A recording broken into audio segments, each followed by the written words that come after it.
getting ready to put a chain on this saw. This is the 925 that we ported. It's going to go alcohol and all that stuff, but I'm throwing a chain on it, and I figured, hey, let's talk about this. Chain tension, okay? When you're putting your chain on, you're tensioning it and all that stuff. I feel like this is a good subject we should talk about. There's a reason.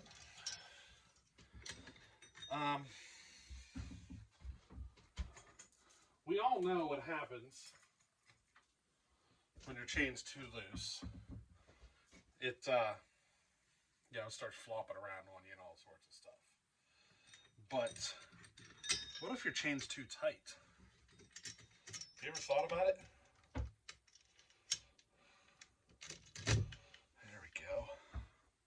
Have you ever really thought about having your chain too tight? What happens? Well, you lose power for starters. The extra friction, it causes extra friction at the chain on the bar. Okay, and see, that extra friction will cause you to lose power in the cut because you're not just fighting the wood, you're fighting that friction between the chain and the bar, right?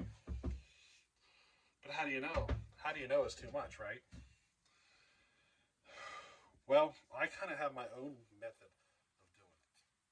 But there's another reason I want to talk about your chain tension.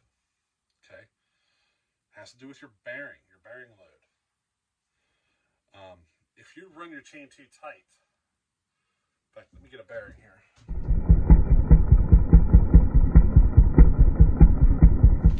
Alright, so here's your bearing in there, okay?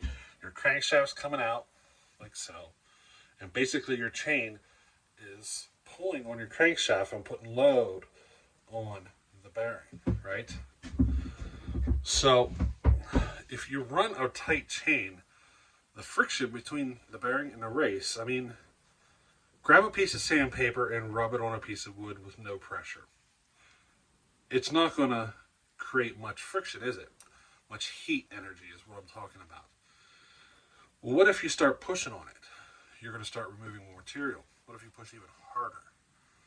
You know what I mean? Eventually you start creating a lot of resistance just from the tension.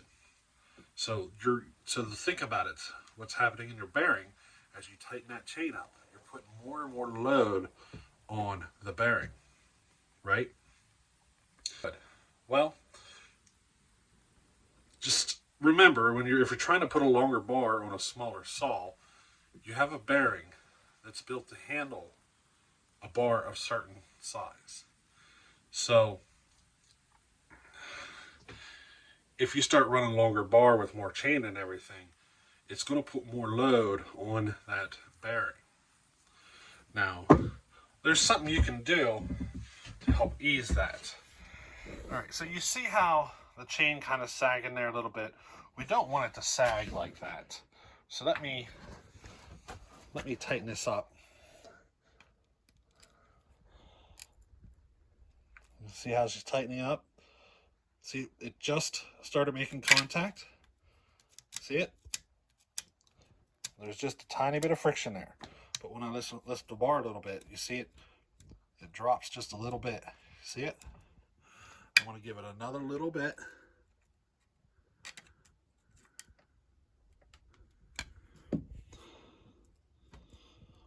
And I just gave it a tiny little turn with the screwdriver. But all I did was turn that screw just a tiny little bit, and now that sag is gone. And that's all the further I go. I go right to the point where that chain is no longer going to sag whenever I set the bar in place. That's it. I do not tension it any further than that. Some people like to lift the chain and take a guess on how many drivers are exposed. I don't do that method. Well, longer bars, it's easier to expose more drivers, so it's easier to make that mistake, of having it too tight. You know what I'm talking about? It's easier to make that mistake. So what I do is I actually do it off the bottom, and I get it to where it's just good and seated once that chain's set in place. Now there's another reason that you want to think about your tensioning, the chain tension. So as your saw, or should I say your bar, warms up, metal expands. And just by getting warmer, it will expand enough to be able to tighten the chain a little bit more. But your chain will also warm up too. But since you have more metal on the bar, it will actually go to the point where you make your chain really tight. So if you ever see a situation where you run out of bar oil, what happens? Your chain gets really tight, right? It's caused from heat. The expansion of metal under heat. So keep that in mind. See this? I wish I could show you. This is like the perfect tension for me. It doesn't really snap together like a rubber band would. It just lays there nice and smooth. And that's where I go for. Now, there's another reason too. I forgot to mention. Completely forgot to mention this. This might be one of your more important ones. Let me pull a chain down here.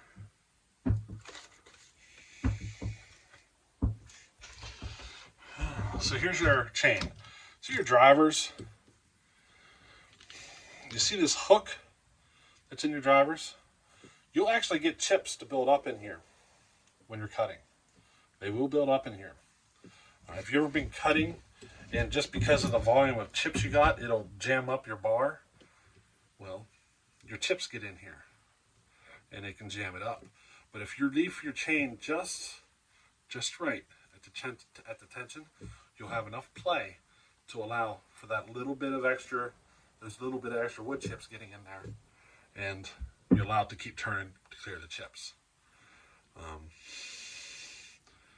Sometimes a clear indicator that your chain might be too tight is because you keep jamming up on the bar.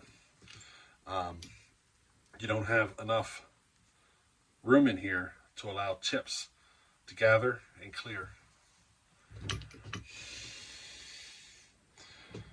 I actually have video footage of chains jamming because of the chips that get under the drivers. It happens more than you realize. A lot of people don't realize how many of the chips actually get in there, and they do. I caught it on video one time. I don't think I still have the clip, but the bar or the chain, but the chain essentially jammed up because there were just so many chips underneath at the bottom there where the drivers are. There's just so many chips. And all I had to do was put the chain on a piece of wood, push it, and clear the chips out, and then we were good to go, But I prefer to leave my chains pretty much as loose as possible, but without it sagging. If you find you can feel the resistance of the chain considerably as you're rolling it, like if it's not rolling nice and smooth, not a whole lot of effort, maybe loosen it up some if you can't do that.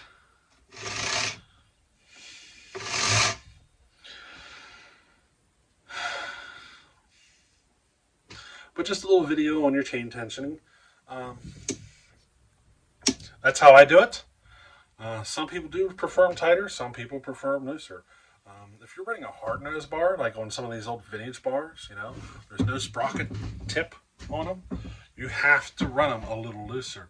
And because I ran a lot of those older bars, I kind of got into the habit of having my chain a little looser. And I actually prefer the way the saw runs with the chain, not so tight. A good sign that your chain might be too tight is if when you let off the trigger, your chain stops real quick, almost like there's a brake on it. Clear indicator that your chain might be too tight. It's obvious when it's too loose. I mean, it's going to be sagging everywhere. But if you let off the trigger and she just abruptly wants to come to a stop, there's a chance you're too tight. Loosen her up just a smidge and try it again. You'll probably notice a difference. You might even gain some cut speeds. So just think about it. Try it sometime. Play with how tight your chains are. You'd be surprised. Sometimes just by loosening it up a little bit can help a little. Can help a lot. Some folks like to over tighten their chains because they're like, well, the chain's going to stretch. A new one, yes.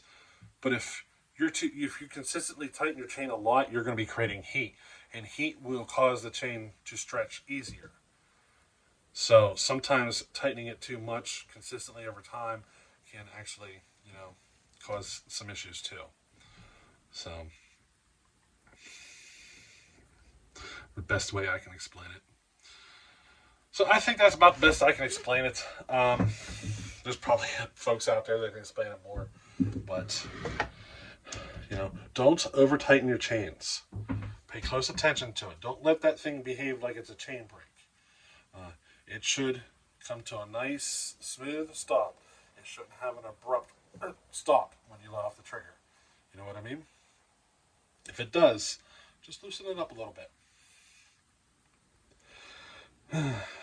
You should find some more performance that way, Alrighty. Well, we'll catch you in the next one. All right. Later.